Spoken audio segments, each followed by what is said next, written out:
Good morning বন্ধুরা, কেমন আছো সকলে? বহুদিন পর আবার তোমাদের সাথে ব্লগে এসেছি। বহুদিন বললেও ভুল হবে, বহু মাস পর বুঝতেই পারছো। এমনিতে তো পুচকু অনেকটা বড় হয়ে গেছে, ওর কাজেরও মানে পড়াশোনার, তারপরে আমারও কাজের জন্য, আর বাঙালির বেতনই, এটাও একটা কারণ। তো বহুদিন ব্লগ করা হয়নি। যাই হোক, এটা হচ্ছে টিফিনের পর আমি শুরু করছি। এই যে দেখছো মসুর ডাল সেদ্ধ, এটা কিন্তু ভাতে খাবার জন্য একদমই না। আজকে এখন তো শ্রাবণ মাস চলছে, তো আজকে একটা পিঠে পার্বণ রয়েছে, সেই কারণে পিঠেতে মানে পুলি পিঠেতে ডাল দিয়ে করব বলে নুন দিয়ে এটা অল্প জল দিয়ে অল্প সিদ্ধ করে নিচ্ছি, যাতে এটা ঝরঝরে থাকে। কারণ পুলি পিঠের জন্য এটাও যেহেতু প্রস্তুত করতে হবে, তাই এটাতে অল্প সেদ্ধ এবং ঝরঝরে রাখতে হবে, এটা মেন ব্যাপার। আর অলরেডি নারকেলেও ছাই মেরে দিয়েছি, যেহেতু আমি চিনি অ্যাড করেছি, কোনো গুড় অ্যাড করিনি, তাই এটা কিন্তু সাদাই রয়েছে। আর মোটামুটি নারকেলের ছাই মারা রেডি। এদিকে ওই সমস্ত কাজগুলো করে নেওয়ার পর, পিঠের কাজগুলো করে নেওয়ার পর আমি মোটামুটি ভাতের জন্য ব্যবস্থা করছিলাম। ওটা প্রেশার কুকারে দেখলে করলার তরকারি, এখানে ভাতের চাল ভিজানো, এটা পেঁপে সিদ্ধ, মোটামুটি কিছুটা এটা মসুর ডাল, মোটামুটি সমস্ত রান্না বলবো না, কিছুটা রান্না কমপ্লিট করেও নিয়েছি। আর এটা হচ্ছে কালকের ইলিশ মাছ কিছুটা ছিল, কালকে ইলিশ মাছ হয়েছিল, বাট আজকে কিছুটা ছিল, ওটা হবে। তো দেখতে পাচ্ছ একদম, দেখো ডাল যেরকম বলেছিলাম ঝরঝরে হবে এবং জল থাকবে না পুলি পিঠের জন্য। তো একদম পুর হিসাবে রেডি হয়ে গেছে, নারকেলেও ছাই মারা কমপ্লিট। তো দেখতে পাচ্ছ এটা যেহেতু নুন দিয়েছি, তাই নুন আর অ্যাড করার দরকার নেই। আর এখানে দেখতে পাচ্ছ যে কাবলি ছোলা, ওটা পনির দিয়ে পুচকু খেতে চেয়েছে, যদিও আজ হবে না, ওটা আজ তো পিঠে হবে কাল সকালবেলা। আজ তো শনিবার, আর প্রতি রবিবার পুচকু ফুটবল খেলতে যায়, খেলে এসে ও খাবে বলেছে, তার জন্য পনিরও আনা রয়েছে, দেখতে পাচ্ছ ফ্রিজে।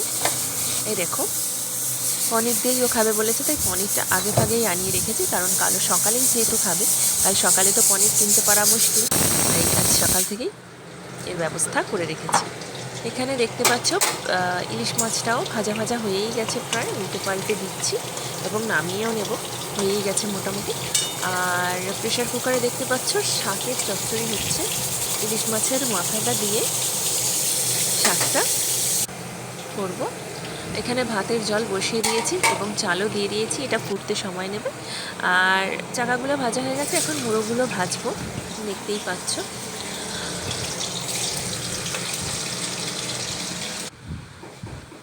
যে বলছিলাম আজকে পুজো রয়েছে, তো পুজোর জন্য চাল এবং সন্দেশটা উপরে রাখা আছে, কারণ পিঁপড়ে ধরবে নিচে রাখলে। তো এখানে পুচকুকেও কাজ দিয়েছিলাম, পুচকু এখন অনেকটাই বড় হয়ে গেছে, দেখতে পাচ্ছো পুচকু এখন নিজেই রং করছে, নিজেই ড্রয়িং করেছে, নিজেই রং করছে। আর ওকেও কাজ দিয়েছি, আমার ওদিকে রান্নাঘরে তো কাজ চলছেই।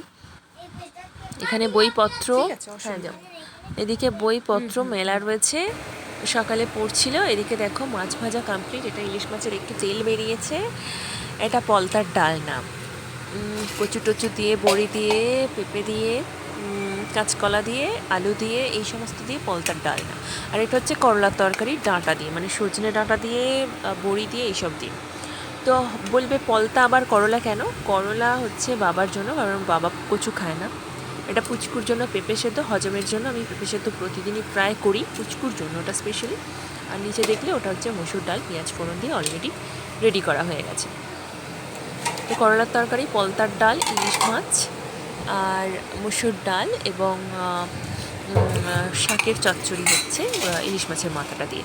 তো এই পর্যন্তই আজকের রান্নাটা হবে। দেখো আমি ইলিশ মাছটা অ্যাড করে দিয়েছি, জাস্ট শুকিয়ে যাবে, মোটামুটি শুকিয়েই গেছে, আর অল্প একটু জল মরলেই মোটামুটি হয়ে যাবে।